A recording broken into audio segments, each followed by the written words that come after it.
Can you harden a MIG weld with rapid cooling? Is a TIG weld softer than a MIG weld? Does rapid cooling make welds brittle? Which is stronger, a MIG weld or a TIG weld? These are some of the questions I don't know the answer to, and I'd really like to find out. I've got some test equipment to hopefully answer these questions. Now the first question, can you harden a MIG weld with rapid cooling, is kind of confusing because in order to harden steel, you need 0.25% or more of carbon in that steel. And MIG wire has only 0.07% carbon. And that's the same for TIG welding too, that uses the same filler rod, 0.07% carbon, which isn't enough to harden if you go by the online carbon content specs. There's a lot of comments online saying do not rapid cool MIG welds with air or water because it will harden it. Let's see if we can find out the truth on this. What we have here is a Rockwell hardness tester. Now all this does is push a point into the material you want to test, and it measures how far the point goes into that material, and of course the less it goes in, the harder it is. I say it's a point, but in this case it's actually a ball bearing in the end of that tool, and we are using the HRB scale. Now how this machine works is you just wind this screw up, and that will push up into the indenter. Oh, better go the right way. And when that little needle gets to the dot, this is about there, we stop. Check this needle is on 0 or set. And then we just flick that handle, and that applies the load. We've got to wait for the needle to stop moving, which takes a minute or two. And then when I release the load, that will give us our figure. Release the load. We have, that is 43 HRB. The HRB scale is a little faded, but that starts 30, 40, 50, 60, and so on. The black numbers are the HRC values, which is for harder materials. This material that I'm testing is Zr+Ti DC01, and it has a hardness figure of 56 HRB. Our figures are 46, 46, 40, and 43. I'm not too interested in the fact that our figures are lower, because all I want to do is do a comparison. We can see here the size of the indentations it makes.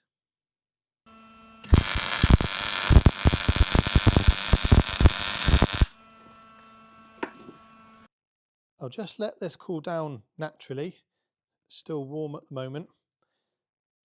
Now I need to file a little flat on the top of this weld just to make sure that the indenter is going into a flat surface.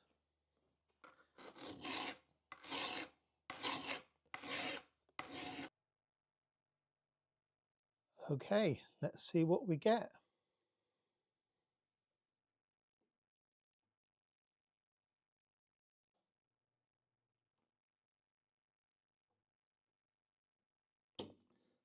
That is 91 HRB. These are the figures for the MIG weld then. Quite a lot harder. The Zr+Ti only has a carbon content of 0.12% and the MIG wire 0.07%, and yet the figures are much higher on the MIG weld hardness. That was a MIG weld that was left to cool naturally. What about a quenched MIG weld?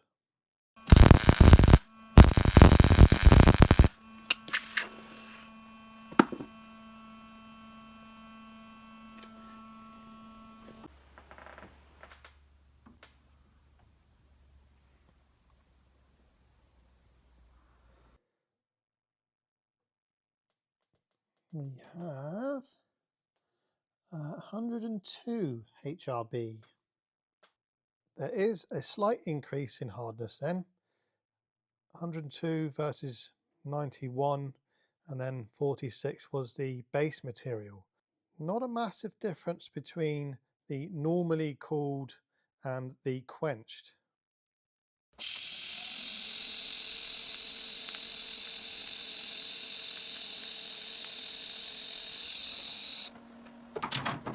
Notice that the heat affected zone on the TIG weld is bigger than the MIG weld.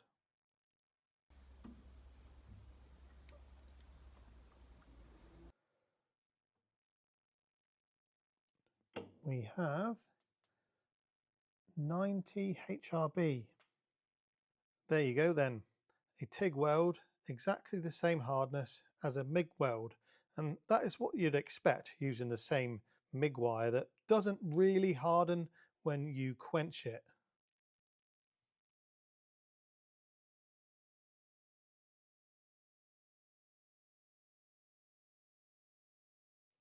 I've done my best to anneal this.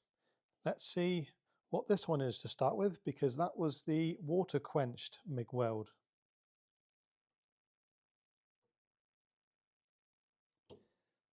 We have 73. So we have managed to anneal the MIG weld that we hardened by quenching, hardened slightly. I did some figures on the Zr+Ti that could have been annealed, but that's basically the same, perhaps even a bit harder.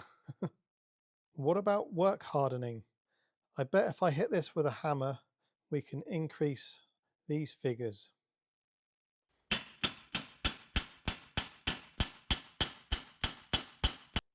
"73 to beat then." We have 91.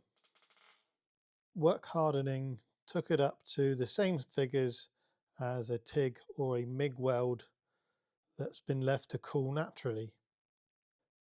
Let's now cut this in half and I'll fusion TIG weld it. I won't use any filler rod, it's just a fused joint using the TIG welder. We have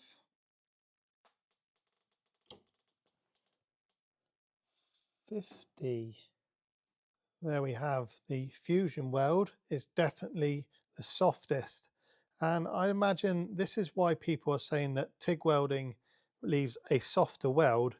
If you fusion weld, then yes, that's the case. If you use a filler rod, then no. Let's do a new MIG weld here and see if I can anneal that with the TIG welder.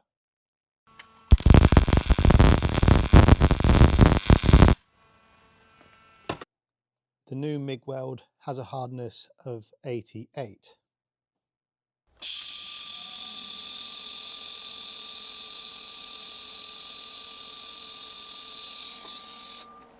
A MIG weld then, annealed with a TIG welder, comes out at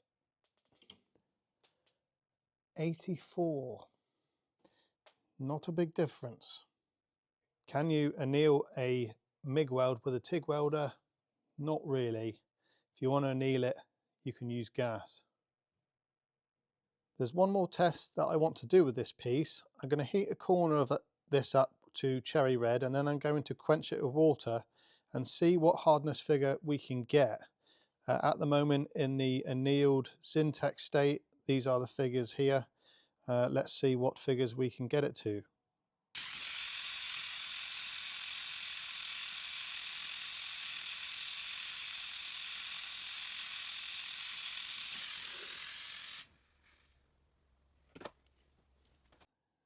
Let's see what we've got then.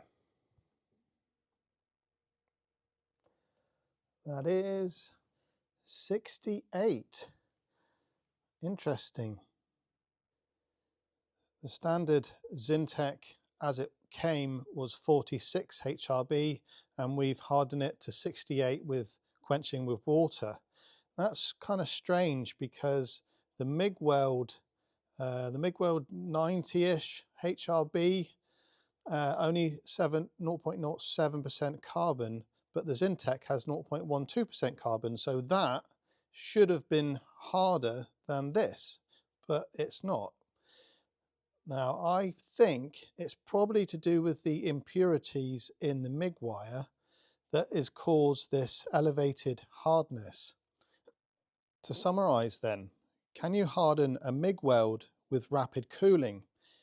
Slightly, but not a lot. And when people say don't quench with air, I don't think it really makes a lot of difference. It makes a slight difference if you quench with water. Is a TIG weld softer than a MIG weld? No, if you use the same wire. If you use a fusion weld, then yes. We've also learnt that you can anneal a MIG weld with gas, but you can't really affect it with a TIG welder. I think that will just about do for this video. There's more tests I want to do. I want to know if the brittleness is affected by rapid cooling, and I also want to do some tensile testing as well between MIG welds and TIG welds, but that'll have to be on the next one.